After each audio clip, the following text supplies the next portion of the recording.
Bueno, seguimos con el ejemplo número 2. En este caso os he puesto un ejemplo donde puedo explicaros y vamos a ver cómo agrupar variables continuas y cómo estudiar en ellas las medidas de centralización y de dispersión. ¿Vale? Se trata de una muestra donde hemos tomado los pesos de 30 paquetes que se recogen en un aeropuerto. ¿De acuerdo? Entonces, como os decía en el enunciado, vamos a agrupar los paquetes, los pesos, perdón, de 10 en 10 en abierto, cerrado, ¿vale? 0 abierto, 10 cerrado. Eso significa que en este intervalo el peso 0 no lo contemplaríamos, pero el peso 10 sí. Y lo que hemos hecho es, ¿vale?, ir contando cuántos paquetes estarían en este intervalo. Hemos hecho el recuento, ¿vale? No me voy a entretener en eso lo estuvimos viendo en otros ejemplos anteriores y lo vamos a trabajar en ejercicios, ¿vale?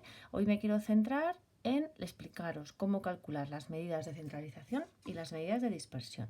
Entonces, os he puesto la tabla completa donde en el primer intervalo, por ejemplo, lo primero que calculo es la marca de la clase, que es el centro del intervalo, ¿verdad? Sería 0 más 10 entre 2, que es 5. 10 más 20 entre 2, que es 15, y así con todos.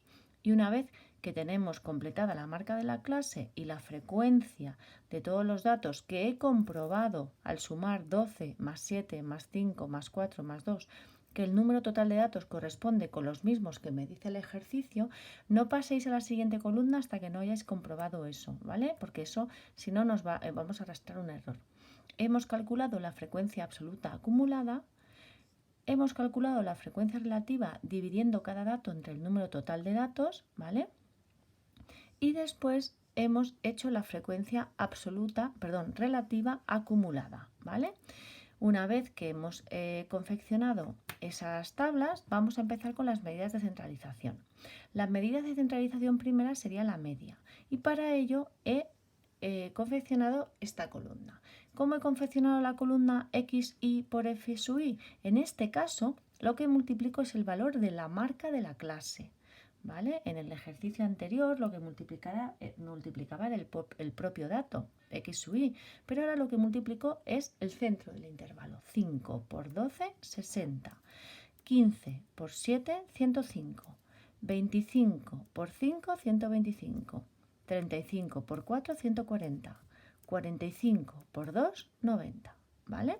Y sumamos todos estos datos y el resultado es 520. Este 520 corresponde a la suma de todos los F sub I por los X sub I, ¿vale? Y con este dato ya puedo calcular la media, porque la media es la suma de todos los datos multiplicados por su frecuencia dividido entre el número total de datos, que eran 30, ¿vale?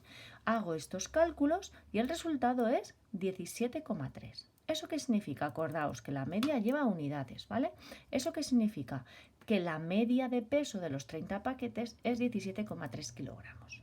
Bien, seguimos con la siguiente medida de centralización, que es la moda. La moda es el dato que más se repite. Como ahora estamos hablando de una variable continua, en vez de dato será el intervalo modal que más se repite. Para eso me fijo en la frecuencia. ¿Cuál es la frecuencia más elevada? 12. ¿Y a qué le corresponde esa frecuencia más elevada? A ese intervalo. Pues ese es el intervalo modal. ¿De acuerdo? Luego, la mediana. La mediana es el dato que deja atrás de sí el 50% de los datos o más, ¿vale? Entonces yo para eso, como os digo en los apuntes, me tengo que fijar en la frecuencia relativa acumulada y la paso al tanto por ciento, ¿verdad? Esto será 40%, 63%, 80%, 93% y 100%. Entonces, si os dais cuenta, el primer dato, el primer intervalo de 0 a 10 acumula el 40% de los paquetes. El segundo intervalo ya acumula el 63% de los paquetes, es decir, el 63% de los paquetes, 0,63 en tanto por ciento es 63, ¿verdad?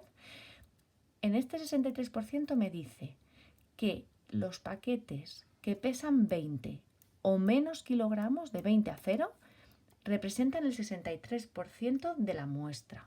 Es decir, como ya ha superado el 50%, sería el intervalo mediano, que es lo que yo he puesto aquí, ¿vale? He puesto mediano, pero al ser una variable continua sería intervalo mediano, da lo mismo, ¿vale?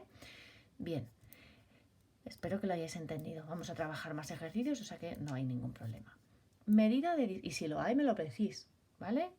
Medida de dispersiones. Las medidas de dispersión me dicen cuánto alejado están mis datos de las medidas de centralización que he calculado previamente. Empiezo con el rango. Y el rango es la diferencia entre el valor más alto y el valor más bajo. Si yo me fijo en mi muestra, el valor más alto es 49,80 y el valor más bajo es 1,5. Por tanto, el rango es 48,3. ¿De acuerdo? Bien. Vamos con la varianza. La varianza, que es S al cuadrado, es el sumatorio de cada dato menos la media elevada al cuadrado por su frecuencia dividido entre el número total de datos. Y para que estos cálculos sean mucho más cómodos, lo que nosotros hacemos es poner una columna más, ¿vale? Esta columna, mirad, vamos a hacerlo, ¿de acuerdo? Yo voy a calcular x sub i menos la media, x sub i sería 5, ¿verdad? 5 menos la media, que nos había salido 17,3. Lo elevo al cuadrado, que es lo que pone aquí, lo elevo al cuadrado. Y lo multiplico por la frecuencia, que era 12. ¿Vale? 1815,48. Pues todo eso lo hago con cada uno de los datos, ¿vale? Con el 15 y 7, 25 y 5, 35 y 4 y 45 y 2. Ya obtengo estos resultados y una vez que he obtenido estos resultados los sumo.